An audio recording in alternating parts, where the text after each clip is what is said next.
Welcome, one and all, to episode 33 of 7 Sunday Morning Hot Takes. And I'll be honest, I've watched more baseball than wrestling this week, but Saturday night's main event was last night, so maybe I can scratch together a hasty review.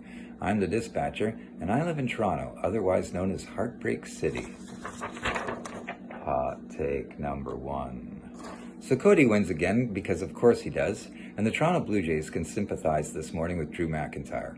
That Universal Championship seems as far away as ever. I really wanted Drew to win, and I'm really anticipating a Cody heel turn now, but it seems it's going to be a slow burn. This match was pretty solid, and they incorporated the stipulation in the storytelling to create some good tension. No Randy Orton turning up for this one. Jacob Fatu is still getting fixed up, so no outside interference at all, just Cody using heelish tactics to win, and getting away with it. Because of course. Hot take number 2. Jade Cargill finally climbs the mountain and wins her first singles championship in WWE, an accomplishment that feels long overdue for this year's Queen of the Ring. This was a very satisfying and well-executed match, with Tiffany selling a weakened leg and Cargill ultimately seizing the moment and defeating the vulnerable Stratton with authority. I hope Jade can have a long run and hold the title until WrestleMania. It'll be a very interesting situation when Bianca Belair comes back, but at this rate, Naomi could return first and would be just as intriguing. Nia Jax is probably going to want an opportunity, but she seems poised to feud with Charlotte, perhaps. If Charlotte and Alexa drop the tag titles and break up, either of them could be a good opponent for Jade in December. Hot take number 3. Dominic Mysterio continues his hot streak, this time without the help of Judgment Day or the Americanos. Hard to fathom that Dom can be around wrestling for so much of his life and not know that triple threat matches are no DQ. This was a great match, maybe the best one of the night. Rusev is pretty solid and deserves to be the next Intercontinental Champion, but I think he's going to want to even the score with Penta first.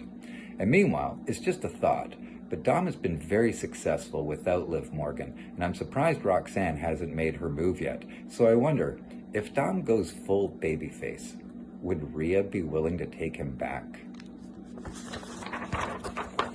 Hot take number 4. Before the main event, we got the official announcement for the John Cena's Last Match tournament. I'll be honest, I think it's kind of a weird idea, and I'm surprised they're going through with it after the idea was leaked along with the expected winner. Maybe even more surprising is that it's a 16-man tournament. That means the winner is going to have to defeat 4 other opponents before they get to fight Cena. During the promo for the tournament, they showed the NXT logo, and Cena mentioned faces that don't work here, so that will fuel speculation about Edge, Jericho, and Obafemi. For the record, 11 wrestlers were shown during the tournament hype reel. They are The Miz, Rusev, Solo Sikoa, Sheamus, LA Knight, Drew McIntyre, Penta, Carmella, Bronson Reed, Gunther, and Dominic Mysterio. The last 2 names are the obvious leading contenders. Hot take number 5. CM Punk is the new world champ after a very fun match between him and Jey Uso. The highlight for me was Jey hitting Punk with the GTS.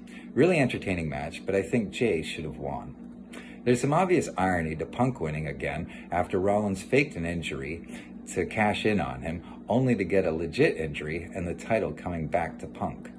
It's also crazy that someone will have to defeat 4 opponents just for the privilege of fighting Cena, but Jey only had to win a battle royal to fight Punk for the vacant world title. I can't wait to hear what Rollins will have to say, though it may be a while before we see him again, and I also can't wait to hear what Roman will say to Jey, but I think Roman has plans until Christmas. Hot take number 6.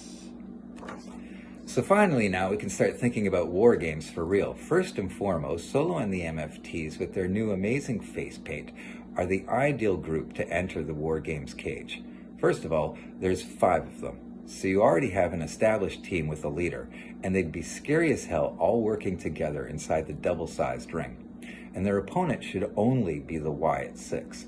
Let's have 2 powerful, spooky factions going at it inside the cage, and let's have those impressive standoffs lead to something big between these 2 scary groups. Hot take number 7. And finally, a serious quibble about the War Games match itself, and possibly this is a super unpopular hot take, but here it is. I think the War Games stipulation is stupid.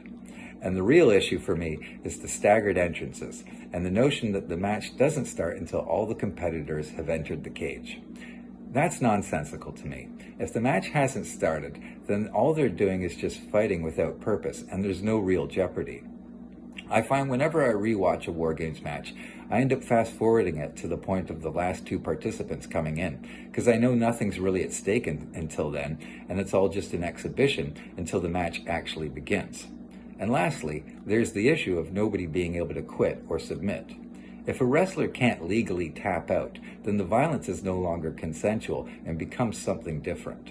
I know this is kayfabe, and so that wouldn't happen, but the logical possibility of it still bothers me.